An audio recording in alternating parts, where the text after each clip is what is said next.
Ludwig, why would I be building a savings when I'm trying to get out of credit card debt? This is stupid, Ludwig. This is just stupid. What's up, YouTube? Woo, bro, I just got this new lens. I'm looking crispy, bro. Crispy with the new haircut. With the, who this? Who? Oh, what's up, YouTube? This is Ludwig. I'm back again with another video. And today we are going to talk about paying off credit card debt. Let's go. So the first thing that we have to do in order to become debt-free and to get rid of this credit card debt is that we have to stop charging new debt. Yes, as hard as it's gonna be, we have to stop charging the credit card. We can't get out of credit card debt if we keep adding on new credit card debt. That means for the average person who likes to use their credit card as a debit card and just make, everyday purchases on their credit card rather than a debit card, let me tell you, you're gonna have to stop. Now I already know what you're gonna say, Ludwig. That's stupid. What about my 1 to 3% cash back rewards, Ludwig? I'd be dumb to miss out on all that stuff, right?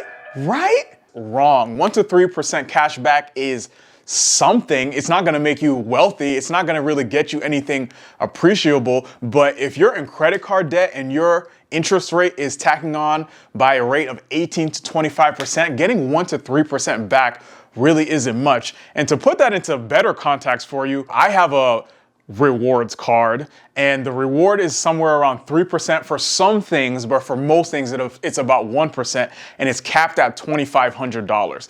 So what does that mean? That means that I have to spend $2,500 to get back, what, $25?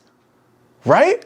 Or something like that. It's minuscule. It's not going to make me wealthy. It's not really going to save me any real amount of money. You know what really is going to save me a lot of money? If I stop charging things that I don't need onto a credit card that I can't even afford to pay off. Oh no, he didn't. We have to stop digging ourselves into a hole if we want to get out of the hole. You know what I'm saying? Now I know that was a little aggressive for some people, and I'm sorry, but we just have to get real with ourselves. We have to get real with ourselves in our finances, because if we're not honest with ourselves, we can't make real progress with our wealth. Now, tip number 2 is making a budget. Now, I think the reason why we overspend is because we don't even realize, or I don't even realize, that I don't have the money to spend in the first place. The only way that I know if I have the money to spend on something or not is if I have a budget. I have to sit down every month. I look at how much money I expect to come in that month.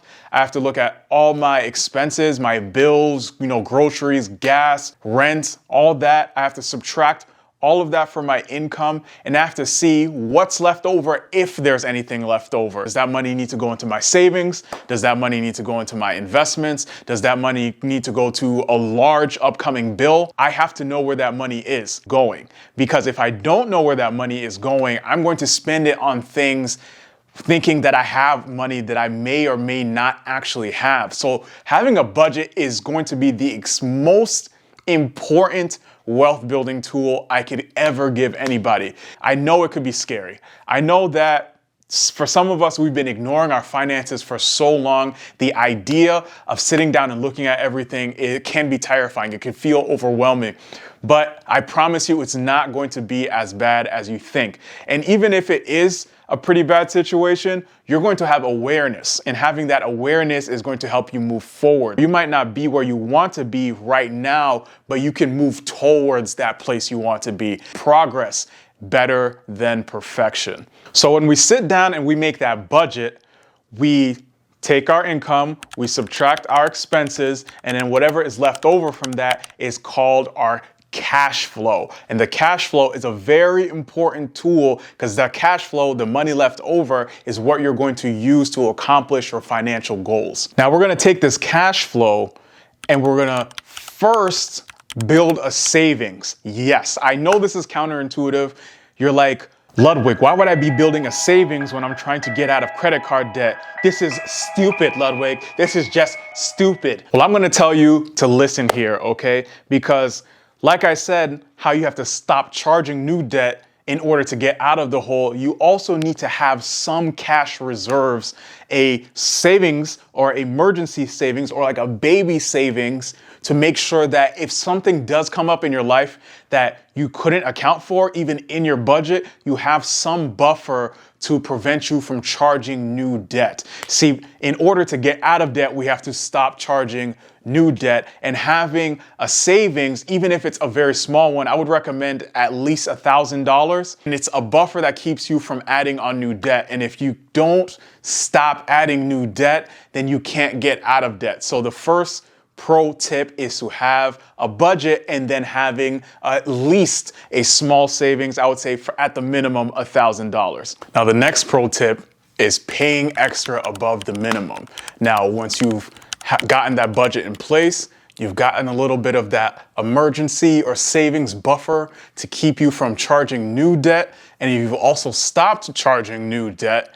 Now you're going to make the minimum payments, but you're also going to pay extra on top of the minimum payments. If you were to just make the minimum payments, from my research, it would take you about 3 years to pay off your balance once you've stopped charging new debt. But if you were to start to apply additional, so that cash flow from your budget on top of your minimum, you're going to be able to pay off that credit card debt very, very fast. Speaking of which, if you can quickly smash that like button for the YouTube algorithm so we can blow up this video, reach more people, help everyone to get out of credit card debt, and help as many people as possible. Smash the like button, leave a comment, subscribe. It really helps the channel out, and it'll help me to reach more people and help them grow their wealth. Thank you. Now, the last pro tip is for people who've done everything that I've said before and things are still not moving fast enough, or it seems to not be working still. So they've stopped charging new debt. They've honestly stopped. They've made a budget and they're sticking to the budget. They're taking the cash flow and they've built this baby emergency fund to keep a buffer from charging new debt. And they've taken their leftover cash flow after that and they're throwing it at their credit card debt, trying to pay it off as quickly as possible. For those people who are doing all those things and they're not making appreciable progress, which I would say is being able to pay off the debt in less than a year, you might need some professional help, and that's okay. Because the truth is, you should never feel afraid to ask for help. Finances can be overwhelming, they can be scary, they can be triggering. I know for me, when I was starting off my debt-free journey, when I was sitting down and really looking at all the debt that I had, and I mean, I had $238,000 of debt. When I sat down and I was looking at all that money adding up, it felt overwhelming. So it makes sense. It could make sense to feel paralyzed. It could make sense to not want to do anything about it and ignore it instead. It makes sense to feel afraid. But that's okay. You know, sometimes we need a little bit of help. Sometimes we need some guidance. Sometimes we need some accountability to help us continue to move forward. And getting a professional to help us in our financial goals, along our financial journeys, does not make us weak or less than. It actually makes us smart.